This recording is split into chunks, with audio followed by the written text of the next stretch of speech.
الحمد للہ رب العالمین والعاقبۃ للمتقین والصلاة والسلام علی سید الانبیاء والمرسلین وعلی آلہ واصحابہ اجمعین اما بعد اعوذ باللہ من الشیطان الرجیم بسم اللہ الرحمن الرحیم یا ایہا النبی انا ارسلناک شاہدا ومبشرا ونذیرا وداعیا الی اللہ بإذنہ وسراجا منیرا صدق اللہ العظیم وصدق رسولہ النبی الکریم الامین وَنَحْنُ عَلَى ذَلِكَ لَمِنَ الشَّاهِدِينَ وَالشَّاكِرِينَ وَالْحَمْدُ لِلَّهِ رَبِّ الْعَالَمِينَ إِنَّ اللَّهَ وَمَلَائِكَتَهُ يُصَلُّونَ عَلَى النَّبِيِّ يَا أَيُّهَا الَّذِينَ آمَنُوا صَلُّوا عَلَيْهِ وَسَلِّمُوا تَسْلِيمًا الصلاة والسلام علیکہ یا رسول اللہ۔ تھوڑے پیچھے ہو جائیں آپ بھی تھوڑا سا پیچھے ہو جائیں، دوستوں کو دقت ہو رہی ہے، تھوڑے ادھر بیٹھے رہے لیکن پیچھے ہو جائیں، بس ٹھیک۔ درود شریف پڑھیں سارے حضرات، درود پاک پڑھیں۔ الصلاة والسلام علیکہ یا سیدی یا نبی اللہ وعلی آلکہ واصحابکہ یا حبیب اللہ۔ حمد و صلاة کے بعد انتہائی عزت و تکریم کے لائق حضرات علماء کرام، مشائخ، سادات، انتہائی عزت و تکریم کے لائق بزرگوں، قابل صد احترام دوستوں، بھائیوں، آج کی یہ خوبصورت محفل پاک نبی رحمت نور مجسم صلی اللہ تعالیٰ علیہ وسلم کے مقدس اذکار جمیلہ سے خوشبودار ہے۔ اللہ نے توفیق دی اور ہم سب یہاں حاضر ہوئے۔ اللہ تعالیٰ اہتمام کرنے والے دوستوں کو بہترین صلہ عطا فرمائے، اور ہم جو سب یہاں حاضر ہیں اللہ ہماری حاضری کو قبولیت کا درجہ نصیب کرے۔ اس مقدس اور پاکیزہ محفل کو اللہ تعالیٰ عقائد کی پختگی، اعمال کی درستگی اور ہمارے گناہوں کی معافی کا سبب بنائے۔ اللہ تعالیٰ نے قرآن مجید کے اندر مختلف مقامات پر نبی اکرم صلی اللہ تعالیٰ علیہ وسلم کی عظمتوں کو بیان فرمایا۔ جس مقام پر اللہ تعالیٰ نے حضور علیہ السلام کے تذکرے کو بیان فرمایا ہے، وہ سارے مقامات تقاضا کرتے ہیں کہ ان کو سمجھا جائے، اور قرآن مجید نے جہاں جہاں حضور کی بعثت مبارکہ کے مقاصد بیان فرمائے ہیں اس پر غور کیا جائے۔ وہ حضور کی مختلف شانوں اور محبوب پاک کی عظمت کی مختلف جہتوں کا جو بیان ہے اس کو سمجھا جائے، اور نہایت غور کے ساتھ اس پر توجہ کی جائے کہ اللہ تعالیٰ نے ہمارے نبی پاک علیہ السلام کے ساتھ رشتہ کیا بیان کیا ہے، اور حضور علیہ السلام کی تشریف آوری ہماری تربیت کا کس کس رنگ میں باعث بنتی ہے۔ جو آیہ کریمہ میں نے تلاوت کی ہیں اس میں اللہ تعالیٰ نے فرمایا کہ یا ایہا النبی انا ارسلناک شاہدا ومبشرا ونذیرا، اے نبی کریم صلی اللہ تعالیٰ علیہ وسلم، بے شک ہم نے آپ کو گواہ بنا کے بھیجا ہے، آپ کو خوشخبری دینے والا بنا کے بھیجا ہے اور ڈر سنانے والا بنا کے بھیجا۔ نبی پاک علیہ السلام گواہ ہیں۔ قیامت کے دن جب لوگ انکار کریں گے کہ انبیاء کرام علیہ السلام نے تبلیغ نہیں کی تو حضور انبیاء کی گواہی دیں گے۔ نبی پاک علیہ السلام قیامت کے دن اپنی امت کے بہت سارے افراد کے حق میں گواہی دیں گے۔ رسول پاک گواہ ہیں، اور ہم جو یہ نظریہ رکھتے ہیں کہ محبوب ہمیں ہر جگہ سے دیکھ رہے ہیں، ہم جہاں بھی ہوں حضور ہمیں وہاں سے ہر جگہ محبوب اپنی امت کو دیکھتے ہیں اور اس طرح دیکھتے ہیں جس طرح اپنے ہاتھ کی ہتھیلی کو دیکھا جاتا ہے۔ تو حضور ہماری گواہی بھی دیں گے۔ کسی نے کہا تھا کہ کون کہتا ہے کہ رہتے ہیں فقط مدینے میں، وہ تو رہتے ہیں اپنے عاشقوں کے سینے میں۔ تو اب ہماری ذمہ داری اس لحاظ سے آپ دیکھیں کتنی بڑھ جاتی ہے۔ ہمارا اگر یہ دعویٰ ہے کہ کریم ہمیں دیکھتے ہیں تو پھر تو ہماری تنہائی بھی بڑی پاکیزہ ہونی چاہیے، پھر تو ہماری انفرادی زندگی بھی بڑی پاکیزہ ہونی چاہیے، پھر تو ہماری سوچیں بھی بڑی صاف ستھری ہونی چاہیے۔ اس جہت سے اگر محبوب پاک علیہ السلام کے ساتھ ہم اپنی نسبت کا اظہار کریں کہ حضور ہم پر گواہ ہیں، تو پھر تو ہمارے خیالات پر بھی ہمیں پہرے داری کرنی پڑے گی۔ پھر تو ہمیں کسی کے بارے میں برا سوچتے وقت، کسی کے بارے میں معاذ اللہ برا کوئی ارادہ کرتے وقت لاکھ دفعہ سوچنا پڑے گا۔ اور پھر حضور علیہ السلام نے فرمایا رب نہ تمہارے چہرے دیکھتا ہے نہ تمہارے مال دیکھتا ہے، رب تو تمہارے دلوں کو دیکھتا ہے۔ کس قدر زیادہ حفاظت کرنی پڑے گی دل کو جس کو اللہ رسول دیکھتے ہیں، جس پر اللہ کی نگاہ کرم رہتی ہے، اس کی کس قدر زیادہ توجہ دینے کی ضرورت ہے اپنی قلبی واردات پر، اپنے خیالات پر۔ آپ کو پتہ ہے انسان اپنے نظریے پر زندگی گزارتا ہے۔ ہمارا سب سے بڑا مسئلہ یہ ہے کہ ہم نظریاتی طور پر وہ پختہ نہیں رہے جو ہمیں ہونا چاہیے۔ اگر ہم ہر وقت رب رسول کی نظر میں ہیں تو پھر تو میرے بھائی ہمیں بڑا مضبوط ہونا چاہیے تھا، اخلاقی قدریں بڑی طاقتور ہونی چاہیے تھیں۔ پھر یہ غیبتیں کیسے ہوئیں، سازشیں کیسے ہوئیں، یہ شرارتیں کیسے ہوئیں، یہ تنہائی میں لوگوں کے خلاف منصوبہ بندی کیسے ہوئی، یہ ہم اوپر سے کچھ اور اندر سے کچھ کیسے ہو گئے؟ یہ ممکن نہیں تھا، اس لیے کہ ہم تو اللہ رسول کو ماننے والے۔ تو سب سے پہلے تو یہ سمجھیے کہ محبوب گواہ ہیں۔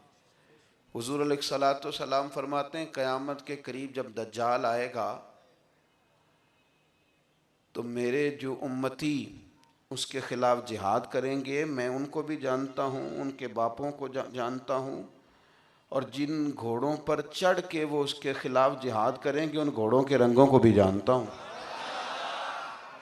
اتنی نگاہ حضور نے خود صحابہ سے فرمایا۔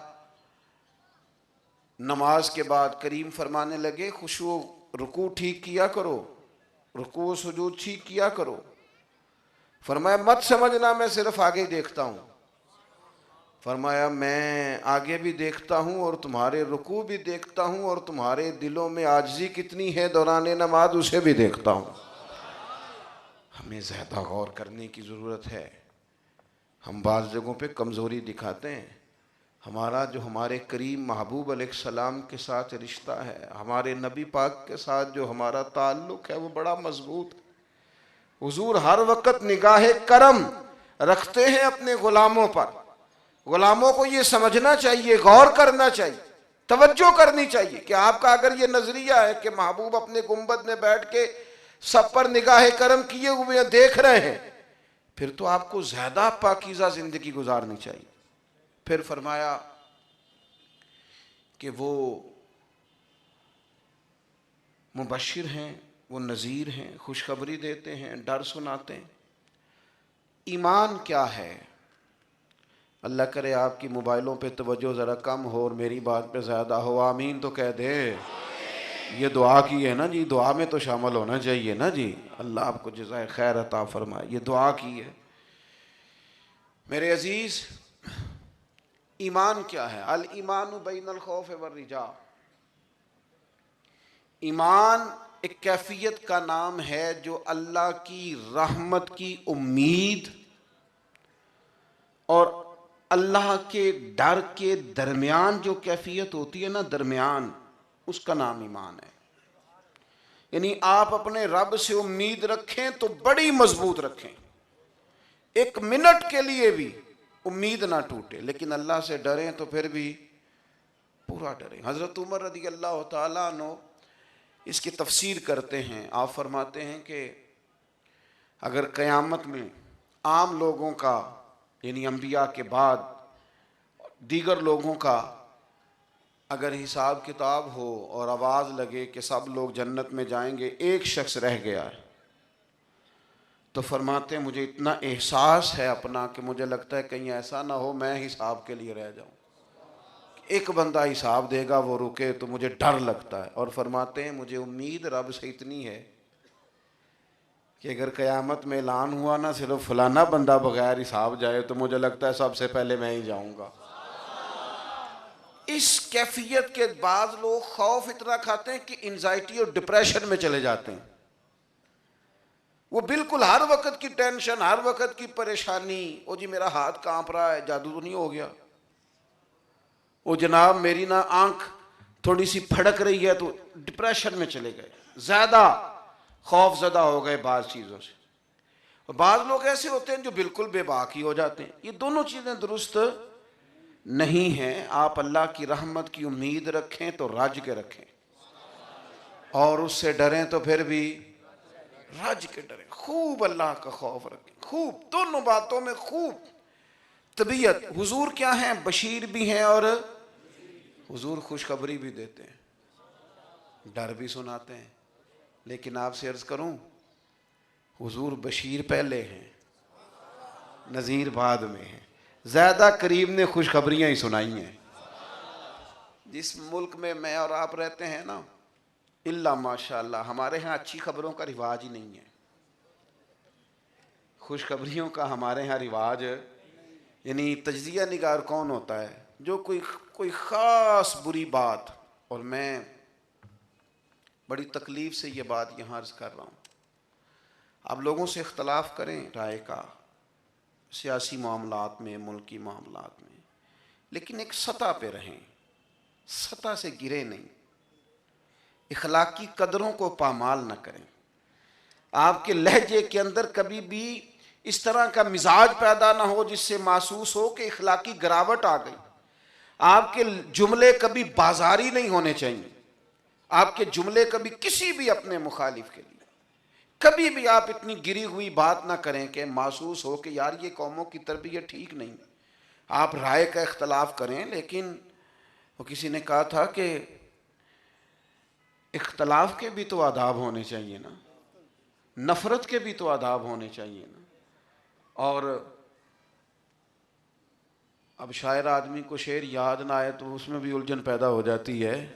وہ شعر تھا کسی کا کہ قاتل کو کوئی قتل کے آداب سکھائے، قاتل کو کوئی قتل کے آداب سکھائے، دیکھو دستار کے ہوتے ہوئے سر کاٹ رہا ہے۔ اور بعض لوگوں کے لیے تو اتنا ہی بڑا ہوتا ہے کہ ان کی پگڑی سر سے اتر گئی، گلا کاٹنے کی ضرورت ہی نہیں۔ قاتل کو کوئی قتل کے آداب سکھا دے، دستار کے ہوتے ہوئے سر کاٹ رہا۔ ہم تو وزادار لوگ ہیں، اتنی سی بات سے بڑے پریشان ہو جائیں گے، تجھے آگے بڑھنا ہی نہیں پڑے۔ وزاداری نہیں چھوڑو میرے عزیز۔ آپ کسی بھی جگہ، ہمارے ہاں خوشخبریوں کا رواج ہی نہیں کوئی۔ میں نے پہلے بھی ایک دو جگہ پہ بات عرض کی، ایک دوست ایک دن مجھے کہنے لگے کہ بڑی پریشانی ہے پاکستان میں۔ میں نے کہا آج خوبیاں نہ بیان کریں پاکستان کی؟ تم نے غلط فہمی پھیلائی ہے نا کہ سندھ فلانے کا ہے اور پنجاب فلانے سیاستدان کی اکثریت ہے، تو بولو یہ تمہارا خیال ہے۔ ہمارا تو خیال ہے کہ سندھ حضرت عبداللہ شاہ غازی کا ہے اور پنجاب داتا علی اجمیری کا ہے، ہر صوبے میں رب کے ولی رہتے ہیں۔ یہ تم نے غلط فہمیاں پھیلائی ہیں، ہمارا تو یہ نظریہ ہی نہیں سرے سے، تمہارا ہوگا، اس لیے تم کچی باتیں کرتے پھرو، ہم تو نہیں کرتے۔ تو میں نے کہا کہ اگر آپ کہیں نا خوشخبری کی بات کرو تو میں آپ کو خوشخبری کی بات بتاتا ہوں۔ تھوڑی سی دنیا میں نے دیکھی ہے، نماز پڑھنے کا اتنا اچھا بندوبست کسی اور ملک میں نہیں جتنا پاکستان میں۔ جی ٹی روڈ پہ آپ چڑھ جائیں یا موٹر وے پہ چڑھ جائیں، کسی بھی جگہ پیٹرول پمپ پہ آپ ٹھہریں، بہترین وضو خانہ، اچھی مسجد ہے کہ نہیں؟ چلیں جنہوں نے بڑی دنیا دیکھی ہے وہ مجھے بتائیں اتنا اچھا نماز پڑھنا انتظام کہیں ہے؟ تو آپ کو ملک میں خوبیاں نظر نہیں آتی؟ جہاں سجدہ کرنے کی اتنی آسانی ہے، یہاں اس کی بارگاہ میں حاضر ہونے کی اتنی آسانی، رج کے درود و سلام پڑھنے کی آسانی، ہر جگہ قرآن مجید موجود ہے، کسی مسجد کی الماری سے لے کے یہ چھوٹی بات سمجھتے ہو؟ ہر کسی کونے میں چلے جاؤ میرے وطن کے، چونکہ اس وطن کے اندر جو جد و جہد ہے، اس جد و جہد میں اولیاء، صوفیاء، علماء کے جذبے ہیں. تم میرے وطن کے کسی کونے میں جاؤ، تمہیں اللہ رسول کے نام کی اذان گونجتی سنائی دے گی. چھوٹا درجہ سمجھتے ہو، چھوٹی سعادت اور نعمت سمجھتے ہو یہ، لیکن بس مزاج نہیں ہے نا خوشخبریوں کا. حضور خوشخبری کی بات، یہ بہت زیادہ پریشان نہ کیا کریں اپنے بچوں کو. وہ ایک کالم نگار تھے، ایک دفعہ انہوں نے کالم لکھا لوگوں کو سمجھانے کے لیے کہ پاکستان میں چند لوگ قابض ہیں تو کوئی اور آ نہیں سکتا. تو اس میں انہوں نے ایک سمجھانے کے لیے لطیفہ شروع میں لکھا کالم کے. انہوں نے لکھا کہ ایک گاؤں کا چودھری انتقال کر گیا تو پوتا اپنی دادی سے پوچھنے لگا اب چودھری کون بنے گا؟ تو اس نے کہا اس کا بیٹا چودھری صاحب کا. تو کہا دادی اگر وہ بھی انتقال کر گیا؟ تو کہا اس کا بیٹا. تو اس نے کہا اگر وہ بھی انتقال کر گیا؟ تو کہا اس کا بیٹا. تو دادی کہنے لگی بیٹا سارا گاؤں بھی مر جائے تو چودھری نہیں بن سکتا.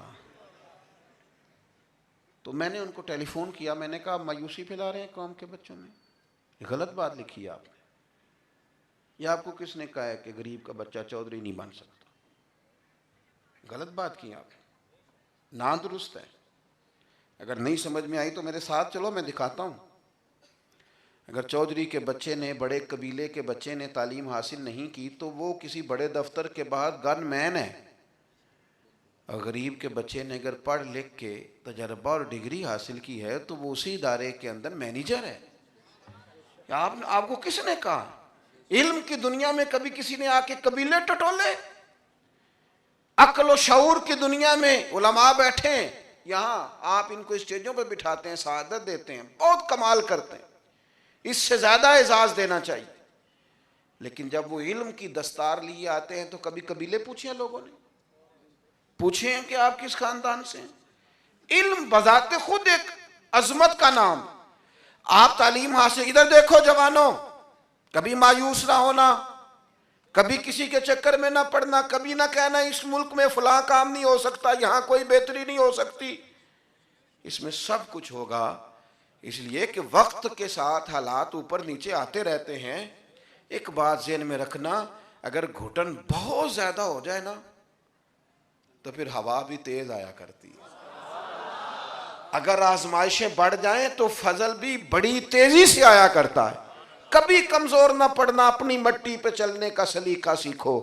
سنگ مرمر پہ چلو گے تو پھسل جاؤ گے. کمزور. خوشخبری، نبی پاک علیہ السلام کا طریقہ مبارکہ کیا ہے؟ حضور جب بھی کہیں قافلوں کو بھیجتے، ہم اپنے بچوں کو پریشان کرتے ہیں، مایوس کرتے ہیں، جوانوں کو مایوس کرتے ہیں. ان سے کہتے ہیں جناب یہاں کچھ بھی نہیں ہو سکتا. اور میرے بھائی یہ تو مٹی زرخیز ہی بڑی ہے. اور بانی اور مصور پاکستان نے کہا تھا کہ پورا پانی دینے کی بھی ضرورت نہیں، ایک تو ہے نا پورا ٹیوبل چلائیں، وہ کہتے ہیں بس ذرا نم ہو. ذرا، ایک تو یہ ہے نا کہ چاول کی فصل میں بہت پانی کھڑا کرو گے تو فصل ہوگی، وہ کہتے ہیں نہیں ذرا نہیں. کوئی نہیں سمجھ آ رہی آپ کتنی؟ ذرا سی.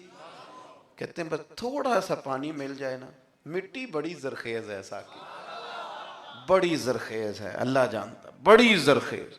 اس کے دامن سے بڑے بڑے لوگ پیدا ہوئے. کمزور نہیں پڑنا ہم نے. یہی ہمارا وطن ہے، یہی ہم نے رہنا ہے، یہی ہم نے بسنا ہے. ایک دوسرے کو حوصلہ دینا. بس وہ ہمارا مسئلہ یہ ہے نا کہ 4 دکانداروں کے بیچ میں 5ویں دکان پڑ جائے تو 4 پریشان ہو جاتے ہیں. رزق گاہک دیتا ہے کہ اللہ؟ تو آپ کو ٹینشن کس بات کی؟ آپ 2 کو اور کہیں یار یہاں زیادہ گاہک آتے ہیں تو بھی آ جا، لیکن وہ پتہ نہیں کس بات کی پریشانی ہے. آپ پریشان نہ ہوں. آپ لوگوں کو میں ایک اور بات بھی یہاں عرض کروں گا. آپ اتنے سارے لوگ آئیں، ہم لوگوں کو امداد دیتے ہیں، دیں، اچھی بات ہے، لیکن امداد دینے والے ادارے بڑھتے جا رہے ہیں تو مانگنے والے بھی بڑھتے جا رہے ہیں. آپ صرف امداد نہ دیں، آپ لوگوں کو سٹینڈ کریں، انہیں کاروبار پہ لگائیں، انہیں کہیں میاں یہ کام لو اور کوئی کام کرو، یہ مدد لو کوئی کام کرو. امداد نہ دیں، سٹینڈ کریں، کھڑا کریں. لوگوں کو اس مزاج کا بنائیں کہ وہ کریں. بڑے ذہین ہیں ہمارے نوجوان، یہ بہت کچھ کر سکتے ہیں. نبی پاک علیہ السلام جب کسی جگہ صحابہ کو بھیجتے تبلیغ کے لیے یا جہاد کے لیے تو دو باتیں ارشاد فرماتے، یہ آپ نے کبھی نہیں بھولنی۔ جب بھی حضور روانہ کرتے دو باتیں فرماتے، ایک تو اللہ کے رسول صلی اللہ تعالیٰ علیہ وسلم فرماتے تم نئے علاقے میں جا رہے ہو، وہاں لوگوں پر مشکلات نہ پیدا کرنا، آسانیاں کرنا، لوگوں کو مشکل میں نہ ڈالنا۔ ہمارے ہاں مہمان خصوصی خطاب کرنے کے لیے رات کو 2 بجے آتا ہے، کیوں آپ نے مشکل میں ڈالا لوگوں کو؟ میں دوستوں سے کہتا ہوں نا مغرب کے بعد جلسہ کر لو، کہتے ہیں لوگ نہیں آتے۔ یہ دیکھ رہے ہیں آپ کتنے لوگ آئے ہوئے ہیں؟ آپ کیوں مشکل میں ڈال رہے ہیں لوگوں کو؟ آپ جلدی بھی کام ہو سکتا ہے، آپ اسے بر وقت کریں۔ اللہ کے محبوب علیہ الصلوۃ والسلام فرماتے لوگوں کو مشکل میں نہ ڈالنا، ان کے لیے آسانی کرنا۔ اور دوسرا، حضور جب بھی کہیں قافلہ بھیجتے جہاد کے لیے یا تبلیغ کے لیے، کریم فرماتے لوگوں کو خوشخبری سنانا، مایوس نہ کرنا، لوگوں کو خوشخبری سنانا۔ جب بھی کوئی میرے کریم محبوب کی بارگاہ میں آیا ہے نا، تو میرے نبی کریم صلی اللہ تعالیٰ علیہ وسلم نے کسی گناہگار سے نہیں کہا تیرے بڑے گناہ ہیں، یہ معاملہ ہوگا تو گزر کے بخشا جائے گا۔ کریم نے فرمایا تو آ گیا ہے نا، تو سچی توبہ کر، اللہ کے رسول کا وعدہ ہے رب تجھے معافی عطا فرما دے گا۔ لیکن وہ ہمارا مزاج ایسا ہے کہ خوشخبری کی طبیعت نہیں۔ تو میرے عزیز، حضور شاہد ہے، مبشر ہے، نذیر ہے، گواہ ہیں، خوشخبری دیتے ہیں، ڈر سناتے ہیں۔ پھر فرمایا وداعیا الی اللہ باذنہ وسراجا منیرا، ہم نے اپنے محبوب کو اللہ کی جانب بلانے والا بنا کے بھیجا ہے، اور اس کے اذن کے ساتھ بنا کے بھیجا، وسراجا منیرا، اور چمکتا ہوا آفتاب بنا کے بھیجا۔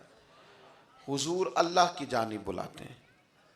حضور نے ہمیں بتایا ہے کہ رزق دینے والا اللہ ہے، زندگی دینے والا، موت دینے والا اللہ ہے۔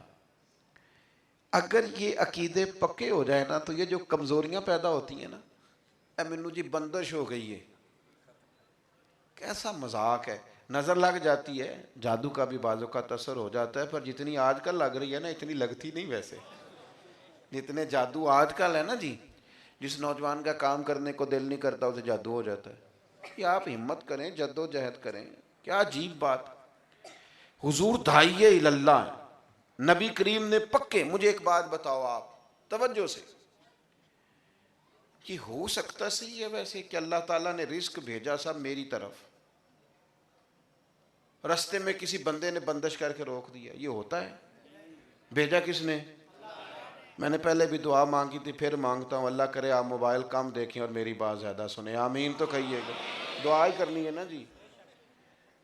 تو جی نہیں، آپ نے نہیں بولنا جی، تقریر کو بندے کرنی اور نہیں کسی نے بات کرنی، آپ توجہ رکھیں۔ بس بات بھی میری مکمل ہو گئی، تھوڑی دیر میں ختم کر دوں گا۔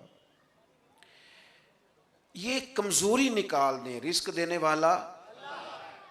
ہارون رشید حج کر کے واپس آ رہا تھا، تو یہ بڑا شوق ہوتا ہے، پہلے بادشاہوں کو ہوتا تھا، اب ہر آدمی کو ہے۔ جب سے موبائل آیا ہے نا، یہ میں عمرے پہ جا رہا ہوں، یہ میں ایئرپورٹ پہ پہنچ گیا ہوں، یہ میں نے اب احرام باندھ لیا ہے، یہ سب کے لیے دعائیں کر دی ہیں۔ وہاں جو تیرے لیے فرشتے ریکارڈ کر رہے ہیں تیری چیزیں، وہی بہتر نہیں تھی؟ اور پھر یار بڑی جرت کی بات ہے کہ تو حضور کے مواجہ شریف پہ کھڑے ہو کے موبائل نکالتا ہے، بڑی جرت کی بات کہ بیت اللہ شریف جہاں خوف، رعب اور رحمت کے جذبات طاری ہونے چاہیے، وہاں بھی تجھے موبائل یاد ہے، بڑی خطرناک بات۔ یہ سب کو شوق لگ گیا ہے، ایئرپورٹ لوگ لینے جا رہے ہیں، چھوڑنے جا رہے ہیں، لوگ اللہ سے ڈرتے تھے، معافی لینے جاتے تھے، احساس ندامت سے شرابور ہوتے تھے۔ تو ہارون رشید بھی آ رہا تھا، تو اس کے گھوڑے کے ارد گرد بڑا رش تھا، لوگ نعرے لگا رہے تھے، بادشاہ سلامت زندہ باد۔ اور یہ نعرے لگانے والے مل ہی جاتے ہیں، یہ ہر جماعت کو مل جاتے ہیں، ہر آنے والے بادشاہ کو مل جاتے ہیں، سارے زندہ باد ہوتے ہیں، جس کی حکومت وہی زندہ باد، جو آ گیا وہی زندہ باد۔ وہ ایک سیاسی جماعت کے ایک شخص سے کسی نے پوچھا تھا، آپ بڑی جماعتیں بدلتے ہیں، آپ کی جماعت کون سی ہے؟ کہنے لگا میری جماعت ہے، اگر آپ نے غور نہیں کیا تو۔ کہا آپ کی کون سی جماعت ہے؟ کہنے لگا جس کی حکومت ہو وہی ہماری جماعت ہے۔ پتہ چل جاتا ہے کس طرف بھئی آپ باتیں نہیں کریں، بڑی مہربانی، اب تو بات ہی ختم ہو گئی، اللہ آپ کو سلامت رکھے۔ ہارون رشید کے ارد گرد بڑے نعرے لگ رہے تھے، لوگ زندہ باد کہہ رہے تھے، حج کر کے آ رہا تھا۔ حضرت بہلول دانا رحمت اللہ علیہ کونے میں بیٹھے تھے اور بڑی معنی خیز مسکراہٹ، بڑا حسین انداز، بعض لوگ بڑے وزادار ہوتے ہیں، بڑی معنی خیز اور بڑی تحمل والی مسکراہٹ ان کے چہرے پہ تھی۔ ہارون رشید پہلے تو مست تھا، لوگ لینے آئے ہیں، پھول کی پتیاں گر رہی ہیں، نعرے لگ رہے ہیں۔ جب اس کی نظر پڑی نا ٹیلے پہ حضرت بہلول دانا ہے تو اتر گیا، جا کے سلام کیا اور پھر کہنے لگا حضور آپ ہنس کیوں رہے ہیں؟ تو آپ پھر ہنسے، فرمانے لگے ہنس اس لیے رہا ہوں کہ کن لوگوں سے راضی ہو رہا ہے؟ یہ تیرے سے پہلے بھی کئی لوگوں کے نعرے لگاتے تھے اور تیرے بعد بھی یہ کئی لوگوں کے نعرے، کس بات پہ خوش ہو رہا ہے؟ تو بادشاہ تھا، اس نے پھر بادشاہوں والی بات کی، کہنے لگا حضور یہ بتائیے، بات آپ نے بڑی اچھی کی ہے، مجھ پہ اثر ہوا ہے، میں حج کر کے آ رہا ہوں، آپ پر سنا ہے قرض ہے، کو میرے لائق حکم ہوا تو بتائیے گا۔ یہ عقیدہ ہے، یہ اصل تصوف اور طریقت ہے، یہ اللہ والے سبق دیتے ہیں۔ حضرت بہلول دانا پھر مسکرائے اور مسکرا کے فرمانے لگے ہارون رشید یہ بتا تیرا رب کون ہے؟ کہنے لگا اللہ۔ تو فرمایا میرا کون ہے؟ اللہ۔ تو آپ اٹھ کے کھڑے ہو گئے اور چلنے لگے، فرمانے لگے ہارون رشید یہ تو نہیں نہ ہو سکتا کہ اللہ ہارون رشید کو دیتا جائے اور بہلول دانا کو بھول ہی جائے، اس لیے میں تیری محتاجی، مجھے میرا عقیدہ پکا ہے کہ رزق دینے والا اللہ ہے، زندگی اور موت اللہ کے دستے قدرت میں۔ کمزوری چھوڑ دیں، مزاج کا ضعف چھوڑ دیں، بیماری آئی جاتی ہے، غربت آئی جاتی ہے، نقصان ہو ہی جاتے ہیں، دکھ سکھ انسان کے ساتھ رہتے ہیں۔ آپ کو جو آدمی بہت بڑا نظر آئے نا، کبھی بڑا معروف نظر آئے اور آپ سمجھے کیا بات ہے، بڑی بات ہے، تو میں آپ کو بڑے تجربے کے بعد کہتا ہوں بڑے لوگوں کے دکھ بھی بڑے ہوتے ہیں، بڑے لوگوں کی آزمائشیں بھی بڑی ہوتی۔ دلیل کیا ہے؟